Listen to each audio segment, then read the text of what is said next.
Quero saudar a amada igreja na paz do nosso Senhor Jesus Cristo, o amém de toda a congregação. Muito obrigado por estar conosco nesta nossa apresentação nesse programa da Igreja Batista Movidos por Cristo, nessa live que fazemos todas as terças-feiras, na Terça Nobre com Cristo. Essa Terça Nobre que já é tradicional já há 25 anos. E queremos saudar a todos os nossos amados irmãos e dizer que você precisa fazer algo muito importante em benefício das pessoas, em benefício do seu próximo. Nós estivemos vendo numa pesquisa do IBGE, diz que existem nada mais nada menos que 16 milhões de desigrejados. Imagine, evangélicos, em 16 milhões estão fora das igrejas. Por que que isso acontece? Acontece porque as pessoas ficam decepcionadas com pastores, com a igreja. A igreja, no sentido que eu falo, é a denominação, não concorda com certas coisas, as pessoas ficam completamente fora da igreja porque não se sente bem, porque não se sente amada, acolhida. Uma situação, muitas igrejas se transformando em verdadeiras empresas, quando as pessoas são monitoradas de uma forma radical. Não existe aquele amor, como o apóstolo Paulo, o apóstolo João chamava os discípulos de filhinhos, filhinhos, filhinhos. Veja bem, quando nós lemos o Evangelho e as cartas de João, de Pedro, as cartas do apóstolo Paulo, trata os irmãos como filhinhos, como amados, né? Não vemos isso. São poucas igrejas, são poucas as denominações que cuidam do seu rebanho, que cuidam das pessoas. Por isso esse volume grande de 16 milhões de desigrejados. Na verdade, as pessoas falam, mas as igrejas estão lotadas. Sim, as igrejas estão lotadas, estão muitas pessoas indo para a igreja, mas a porta dos fundos estão largas também. Muitas pessoas que adentram, outras saem, porque conseguem ficar se reunindo em suas casas. Não que eles se afastam de Deus, não é isso não. Não estão em comunhão na igreja, mas estão ligados em Cristo Jesus, reconhecem Jesus como Salvador de suas vidas. E a cada dia que passa a internet, através dos cultos pregados, das mensagens, das orações, das palestras pela internet, atingindo milhares de pessoas no mundo inteiro. Então, às vezes, a pessoa reúne a família e fica na frente de um televisor, um Smart TV, e coloca numa igreja que está transmitindo o culto ao vivo, né? Ou na televisão, e ficam assistindo ali, mas não participam pessoalmente, presencialmente. É muito, muito triste isso, né? É muito triste, mas de uma forma ou de outra, a gente tem que fazer o máximo possível para atingir milhares de pessoas, para ouvir a palavra de Deus e tomar a sua decisão por Cristo Jesus. Não é verdade? Então, nós queremos agradecer a milhares de pessoas que estão conosco todas as terças-feiras, pelas redes sociais, pela televisão, também o nosso agradecimento e o nosso carinho, e que Deus possa abençoar a sua vida. Eu quero orar por você, eu quero orar pela sua vida, pela sua família, nesse momento. Pai querido, nós queremos nesse momento agradecer, Senhor, por esse momento, por essa oportunidade, de estarmos aqui à frente às câmeras e com os nossos queridos irmãos presencialmente, no sentido de dar a palavra do Senhor a essas vidas.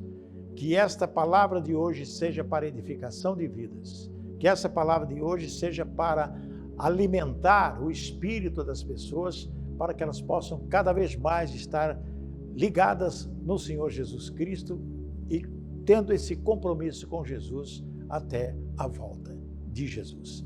Nós oramos agradecidos e abençoamos a todos em o nome de Jesus. Amém e amém. Muito bem, nós vamos falar o que está na palavra de Deus, né? Nós temos aqui a Bíblia Sagrada e vocês poderão abrir suas Bíblias aí a hora que eu for ler os textos que nós temos reservados para hoje. Muito bem, mas eu gostaria de dizer algo muito importante sobre relacionamento entre pais e filhos, filhos e pais. Crianças absorvem os exemplos que recebem dentro de casa.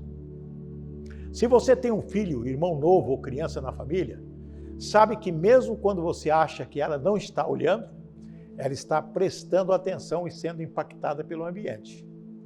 Você pode achar que suas atitudes passam despercebidas quando não são direcionadas para o seu filho. Converse com a esposa, converse com isso, faz aquilo. Tem várias movimentações ali na casa e você às vezes até discute com a esposa, você reclama isso, você reclama aquilo, ou reclama da casa, ou reclama da roupa mal passada, ou você reclama da comida, você reclama. E a criancinha, o menininho está ali observando tudo. Mas elas muitas vezes não passam e vão além. Podem seguir a criança pela adolescência e vida adulta para todo sempre. Você, pai, mãe, você, mãe, você, titio, titia, vovó, vovô, você é exemplo para os seus filhos, para os seus netos. Então nós temos que prestar bem atenção sobre como nós vivemos nos dias de hoje. Nosso tema hoje é: você vai dar certo. Você vai dar certo. Porque tem muitas pessoas que hoje falam: eu sou uma desgraça, minha vida não vai a lugar nenhum. Por quê? Porque ouviu do pai dizer: olha, você não vai a lugar nenhum, você não presta, você não dá atenção às coisas, você é isso, você é aquilo. E a criança acha, e depois até certa idade adulta, acha que não vai dar certo, você não vai dar certo nada na vida, você não gosta de estudar, você não gosta disso, você não gosta daquilo. Então a pessoa assume aquilo de tal forma que fica dizendo o seguinte: eu não vou dar certo, eu não vou a lugar nenhum, eu não tenho sucesso. Tudo que eu começo, tudo que eu inicio, não termino. Por quê? Porque nas costas dessa pessoa está a maldição do pai, a maldição da mãe, dizendo: você não vai a lugar nenhum. Dizendo: você não vai dar certo. Quantas pessoas estão nessa situação? 10, 20, 30 anos, sei lá quantos anos tem, e não sai do mesmo lugar. Fica patinando na vida. Eu quero dizer para vocês hoje, nessa noite: tome posse dos seus alvos. Tome posse dos seus alvos. Você tem um alvo, não importa a sua idade, não importa a sua idade. Ah, mas já tenho 60 anos, já tenho 70 anos, eu não vou a lugar nenhum, o que eu vou fazer da minha vida? Bom, o Roberto Marinho, fundador da Rede Globo, ele começou a Rede Globo com 60 anos de idade. 60 anos de idade. Tem muitas pessoas que começaram não jovenzinho, não eram nada na vida, não tinham absolutamente nada, hoje são grandes homens de negócio. Por quê? Decidiram tomar posse do alvo. Quando você recebe uma oportunidade, ou quando aquele ditado que diz sempre, né? O cavalo passou arriado e eu não montei. Muitas vezes, quantos cavalos arriados passam à sua frente e você não pula em cima dele? Em busca do seu objetivo, em busca do seu alvo. Você acaba ficando para trás. Você não acredita em você. Você não acredita no seu potencial. Você não acredita naquilo que Deus deu a você, ou seja, inteligência, sabedoria.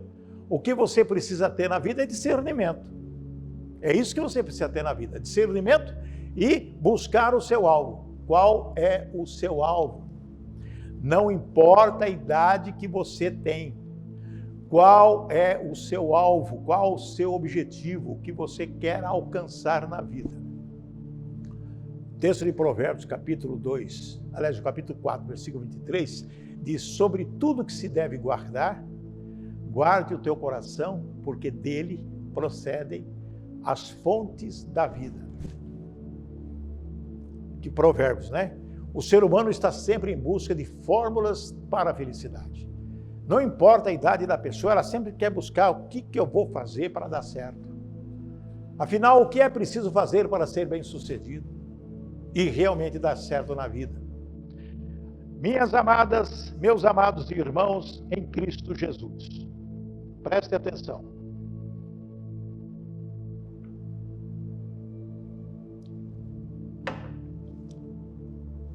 O que é uma pessoa que dá certo? Diante dos homens. Mas a coisa principal é bem-sucedida aos olhos de Deus. Ser bem-sucedida é o nosso sentido espiritual, ter paz e amor de Deus em nosso coração. Está entendendo o que eu estou dizendo? Ser bem-sucedido diante de Deus é estar alegre, feliz, confiante. É viver bem conosco e com o próximo. Ser cheio do Espírito Santo, sem dúvida, para sermos bem-sucedidos.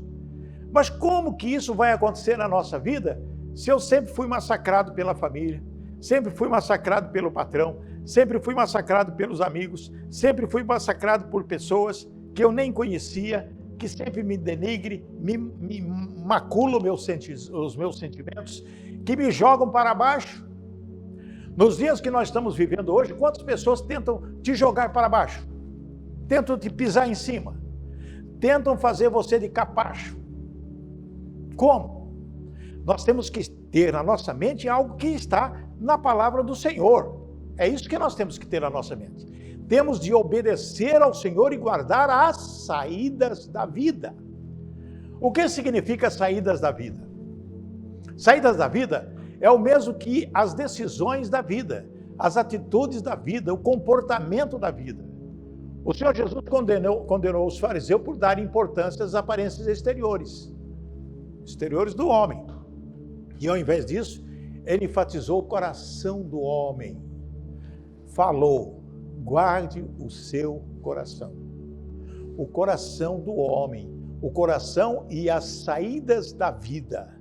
A palavra de Deus fala que o que sai do coração do homem expande-se por todo o seu ser e reflete-se em seu próximo e na sociedade como um todo. Assim o homem bom, do bom tesouro do seu coração, tira o bem. Está lá em Lucas capítulo 6, versículo 45. E nós, como devemos guardar o nosso coração? Como que você deve guardar o seu coração? Primeiro, vigiando os nossos pensamentos. Tem uma parábola que Jesus disse aos seus discípulos, coisa interessante, que está em Lucas no capítulo 15, versículo 18 e 19 em diante. Mas o que sai da boca vem do coração. Olha o que diz a palavra de Deus. Mas o que sai da boca vem do coração, e isso é que contamina o homem.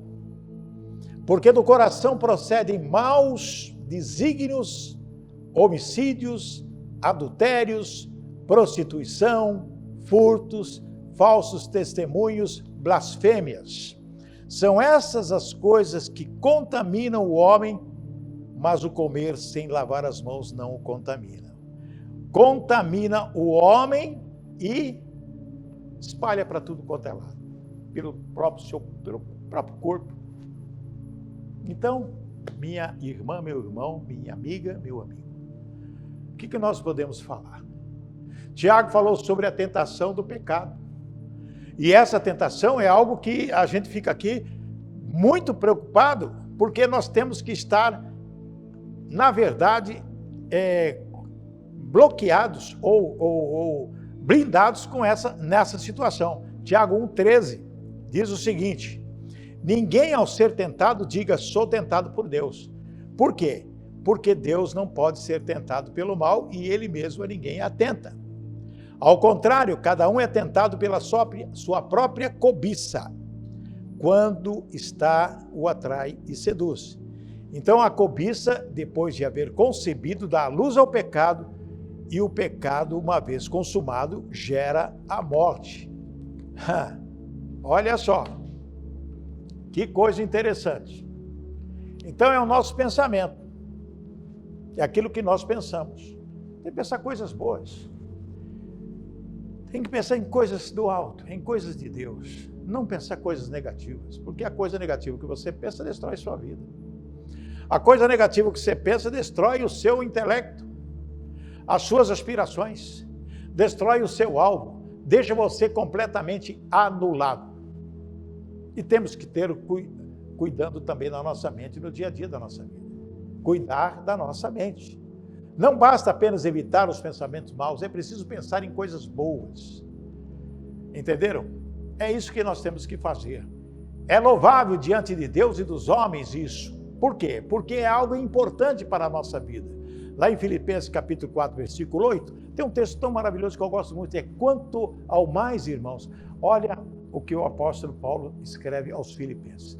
Quanto ao mais, irmãos, tudo que é verdadeiro, tudo que é honesto, tudo que é justo, tudo que é puro, tudo que é amável, tudo que é de boa fama, se há alguma virtude, se há algum louvor nisso, pensai.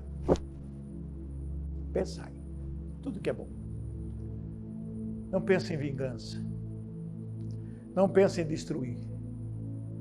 Pensa somente na coisa que edifica a vida sua e a vida das pessoas também. Terceiro ponto, estamos atentos aos perigos da internet. Olha, esse negócio é muito sério. Nós temos observado aí quantas pessoas estão entrando em dificuldades por causa da internet, por causa de redes sociais, porque o que acontece? Porque entra em contato com pessoas para relacionamento social e acaba partindo para um relacionamento íntimo. E esse relacionamento íntimo pode dar problema sério. O salmista fez um voto ao Senhor de não dar ou não por coisas más diante dos seus olhos. Está em Salmo 101:3. O salmista disse: não porei coisa más diante dos meus olhos. Odeio a obra daqueles que se desviam. Não se pegará a mim. O salmista disse isso. Então é muito importante, porque neste momento que nós estamos vivendo, nesta nossa vida, tudo é possível acontecer de ruim na nossa vida. Mas pode acontecer tudo de bom. Porque Jesus diz, tudo é possível aquele que crê. Se você crê em Jesus Cristo, na palavra de Deus e segue os mandamentos, você vai ter uma vida maravilhosa. Você vai dar certo. Você vai dar certo. E nós devemos fazer o mesmo, pois temos a mente de Cristo, diz a palavra lá em 1 Coríntios 2,16, diz, porque quem conheceu a mente do Senhor, para que possa instruí-lo? Mas nós temos a mente de Cristo. Outro sentido que a gente tem que guardar é guarde-se do pecado. O pecado, ele está aí. O gosto do pecado, a concupiscências da carne. O pecado começa no pensamento, amados. O pecado começa no pensamento. Lá em Jeremias 17:9 diz, o enganoso é o coração, mais do que todas as coisas, e perverso, quem o conhecerá? Se o próprio profeta disse isso, quem é nós para duvidar disso? Enganoso é o coração. Lá em Tiago 1,14 diz, mas cada um é tentado quando atraído e engodado pela sua própria concupiscência, com o gostinho do pecado. Às vezes sabe que o que você vai fazer é pecado e você faz assim mesmo porque tem um prazer.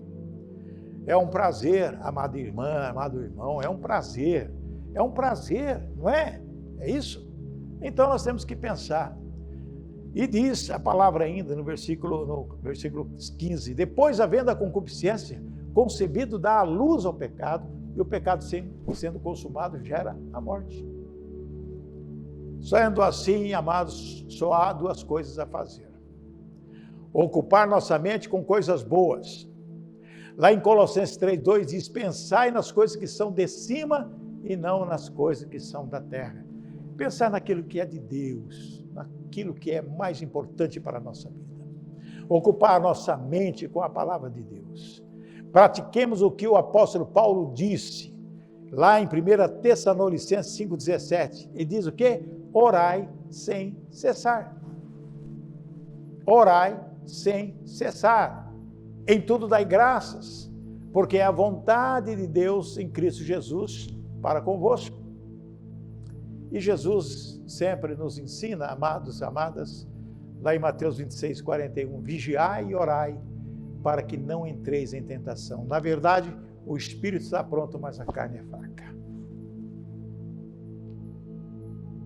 Orar e meditar na palavra é um ótimo remédio para o espírito.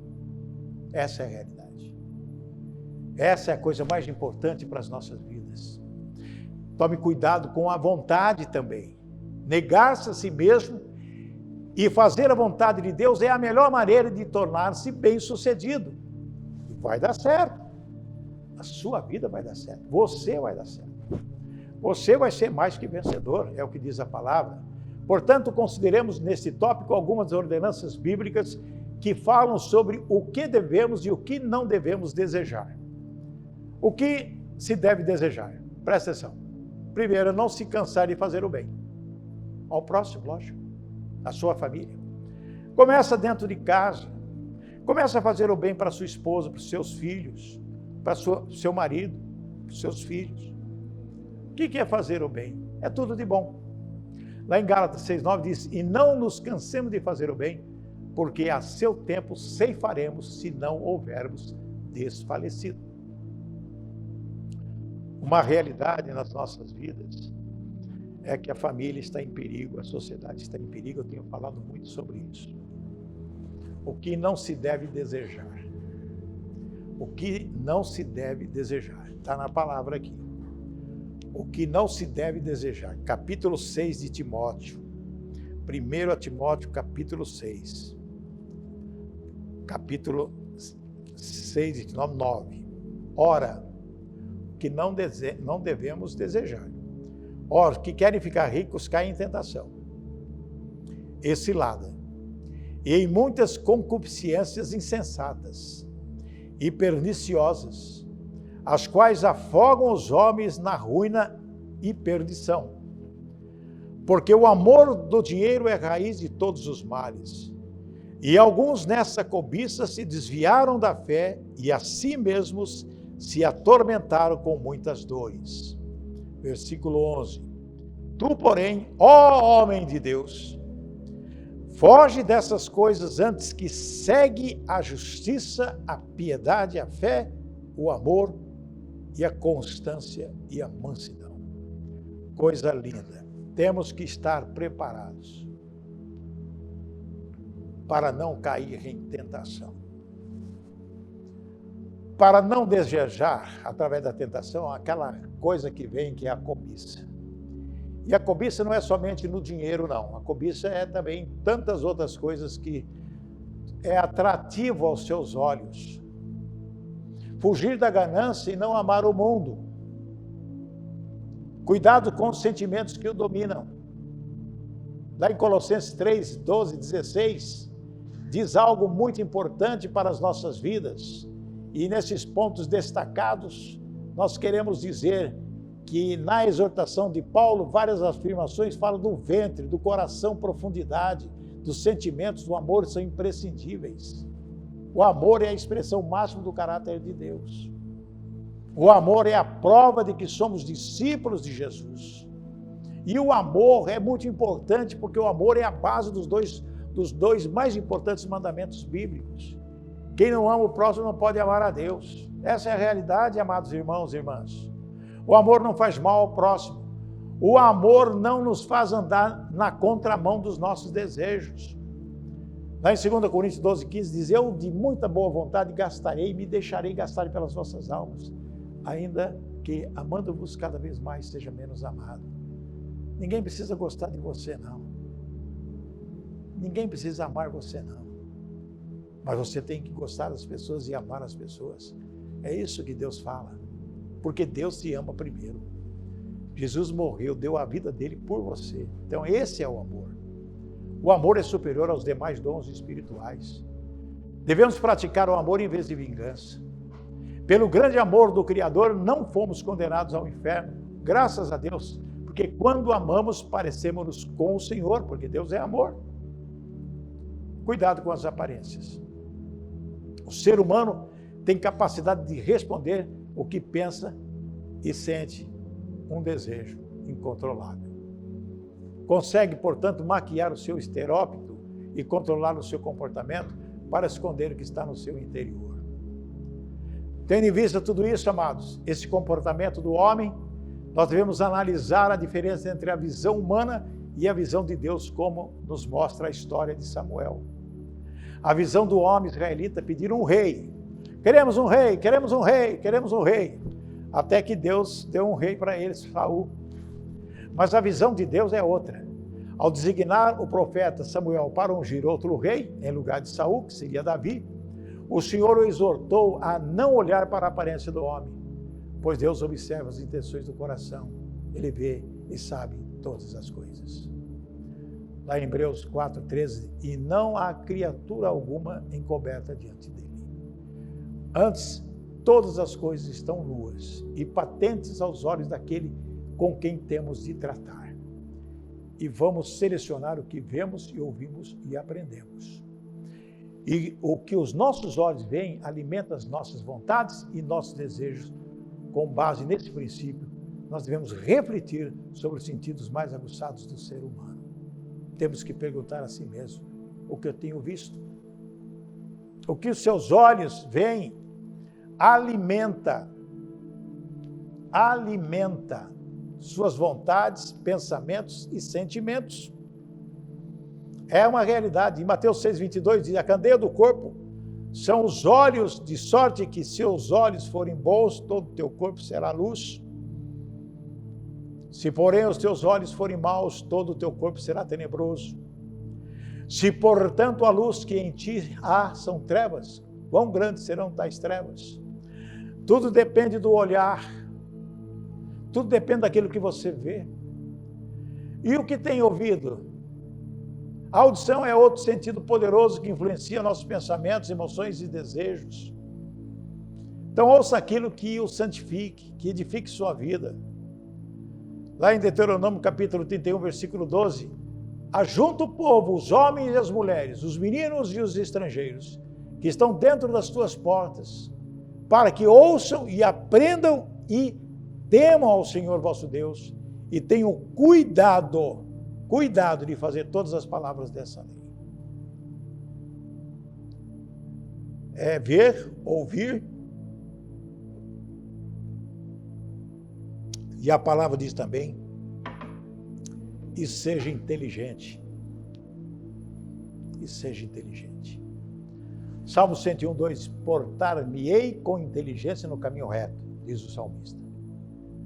Quando virás a mim, andarei em minha casa com um coração sincero.